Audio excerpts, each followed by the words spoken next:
जय हिंद साथियों, हमारे परिवार बिहारी क्लासेस में आपका शुभ स्वागत है। तो आज 11 अगस्त CHSL एग्जाम का द्वितीय पाली का पेपर समाप्त हो चुका है। सेकंड शिफ्ट में पूछे गए सभी जीके के रियल प्रश्नों को देख लेते हैं। आपसे आग्रह है कि आप सभी प्रश्नों को देखें, क्योंकि जिनका आगे शिफ्टों में एग्जाम है यहाँ से प्रश्न जरूर रिपीट होंगे।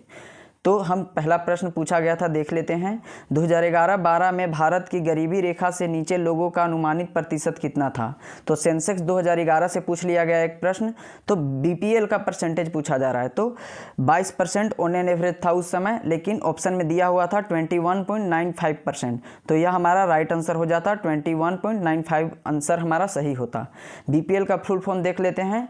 बिलो पॉवर्टी लाइन BPL का फुल फॉर्म होता है दोस्तों। कर समिति का संबंध है गरीबी से संबंधित है सुरेश तेंदुलकर समिति। इसे भी याद रखिएगा, कई बार एग्जाम में पूछा जा चुका प्रश्न है। दूसरा प्रश्न पूछा गया था, बिस्मिल्लाह खान का संबंध किस वाद्य यंत्र से है? तो शहनाई वादक थे बिस्मिल्लाह खान। यह हमारे पिछले शिफ्टों का जो एक्स्ट्रा फैक्ट था उसमें यह प्रश्न मैंने इंक्लूड किया था, वहाँ से काफ़ी सारे सवाल पूछे गए हैं, इसलिए एक्स्ट्रा फैक्ट को आप ध्यानपूर्वक सुनिएगा दोस्तों। शहनाई वादक बिस्मिल्लाह खान जी को 2001 में भारत रत्न से नवाजा गया था। याद रखिएगा, 2001 में भारत रत्न बिस्मिल्लाह खान को दिया गया। और 1950 में पहला गणतंत्रता दिवस पे लाल किला पर शहनाई बजाने का अवसर प्रदान किया गया था बिस्मिल्लाह खान को। तो पूछा जाता है कि वह कौन शहनाई वादक थे जिन्हें 1950 में लाल किला पर शहनाई बजाने का अवसर मिला था? तो बिस्मिल्लाह खान उसका राइट आंसर हो जाएगा। अगला प्रश्न देख लेते हैं। पूछा गया यह प्रश्न, 2016 में यामिनी कृष्णमूर्ति को कौन सा पुरस्कार प्रदान किया गया? तो यामिनी कृष्णमूर्ति भरतनाट्यम की नृत्यांगना है, तो उन्हें 2016 में पद्म विभूषण से सम्मानित किया गया है। पद्म विभूषण हमारा राइट आंसर हो जाता। और उन्हें 3 पदक, जो भारत के सर्वोच्च 3 पदक हैं, वो दिए गए हैं। पद्म विभूषण 2016 में, और पद्म श्री सबसे पहले 1968 में, पद्म भूषण 2001 में, उसके बाद 2016 में पद्म विभूषण दिया गया है। और भरतनाट्यम जो कि एक तमिलनाडु का शास्त्रीय नृत्य है, इसे याद रखिएगा। अगला प्रश्न देख लेते हैं। निम्नलिखित में से कौन सा कथन अनुच्छेद 43B से संबंधित है? तो 43V का संबंध भाग 4 से है। तो उसमें वर्णन किया गया है सहकारी समितियों को संवैधानिक दर्जा और संरक्षण प्रदान करना। ऑप्शन में दिया हुआ था सहकारी समिति को संवैधानिक दर्जा और संरक्षण प्रदान करना, हमारा राइट आंसर हो जाता।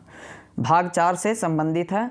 भाग 4 में नीति निर्देशक तत्व लिखा हुआ है, जो कि आयरलैंड के संविधान से भारतीय संविधान में जोड़ा गया है। सहकारी समिति का यहाँ प्रश्न है, तो बात करते हैं सहकारी समिति का। तो 1997वां संविधान संशोधन में यह जोड़ा गया था, और 2011 ईस्वी में इसे भारतीय संविधान में जोड़ा गया। साथियों, हमारा यह पिक्चर के माध्यम से समझाने का तरीका और यह रियल कंटेंट आपको पसंद आता है, एक्स्ट्रा फैक्ट आपको पसंद आता है दोस्तों, तो प्लीज़ हमारे इस छोटे से परिवार को सब्सक्राइब कर लें। विश्वास दिलाता हूँ यहाँ से आपको ज़रूर लाभ होगी। हम यहाँ 5वां प्रश्न देखते हैं दोस्तों। भारतीय राष्ट्रीय कांग्रेस का दूसरा अधिवेशन कहाँ हुआ था? तो यह अधिवेशन कोलकाता में हुआ था 1986 में, जिसकी अध्यक्षता दादा भाई नौरोजी कर रहे थे। और दादा भाई नौरोजी को grand old man of India कहा जाता है, यानी कि वयोवृद्ध महापुरुष। और भारतीय राष्ट्रीय कांग्रेस की बात करें तो 1985 में इसकी स्थापना हुई थी गोकुलदास संस्कृत विद्यालय में। गोकुलदास तेजपाल संस्कृत विद्यालय बम्बई में हुई थी, जिसके संस्थापक थे एयो ह्यूम, और इसके प्रथम अध्यक्ष थे WC बनर्जी। और इसके महासचिव पूछ दिया जाएगा तो इसके एयो ह्यूम इसके महासचिव थे। पहला अधिवेशन बम्बई में हुआ था, दूसरा अधिवेशन कलकत्ता में 1986 में हुआ था, जिसके अध्यक्ष दादा भाई नौरोजी थे, और यह पारसी प्रथम अध्यक्ष थे। तीसरा अधिवेशन हुआ था मद्रास में, जिसके अध्यक्ष थे बदरुद्दीन तैयब जी, जो कि एक प्रथम मुस्लिम अध्यक्ष थे। और चौथा अधिवेशन इलाहाबाद में हुआ था दोस्तों, जिसके अध्यक्ष जॉर्ज यूले थे। जॉर्ज यूले भारतीय राष्ट्रीय कांग्रेस के प्रथम ब्रिटिश अध्यक्ष थे। तो यह सब फैक्ट याद रखिएगा, एग्जाम में कई बार पूछा जा चुका प्रश्न है। और चौथा आगे देखते हैं प्रश्न दोस्तों। हेमा मालिनी का संबंध किस शास्त्रीय नृत्य से है? तो हेमा मालिनी मोहिनीअट्टम की नृत्यांगना थी। तो मोहिनीअट्टम या केरल राज्य का शास्त्रीय नृत्य है। हेमा मालिनी को बॉलीवुड के दुनिया में ड्रीम गर्ल के नाम से जाना जाता है। पद्मश्री हेमा मालिनी को मिला है कब? तो यह 2000 ईस्वी में पद्मश्री से नवाजा गया हेमा मालिनी को। कथकली भी याद रखिएगा, यह केरल का शास्त्रीय नृत्य है। अगला प्रश्न देखते हैं दोस्तों। हिमालय पर्वत भारतीय उपमहाद्वीप की रक्षा कैसे करता है? तो याद रखिएगा, हिमालय पर्वत भारत के उत्तर दिशा में है। उत्तर दिशा से आने वाली बर्फीली ठंड हवाओं को रोकता है, जिससे कि भारतीय उपमहाद्वीप की हिमालय रक्षा करता है। उत्तरी ध्रुव से जितने भी ठंडी शीतल हवाएं आते हैं वे हिमालय रोककर भारत को रक्षा प्रदान करता है।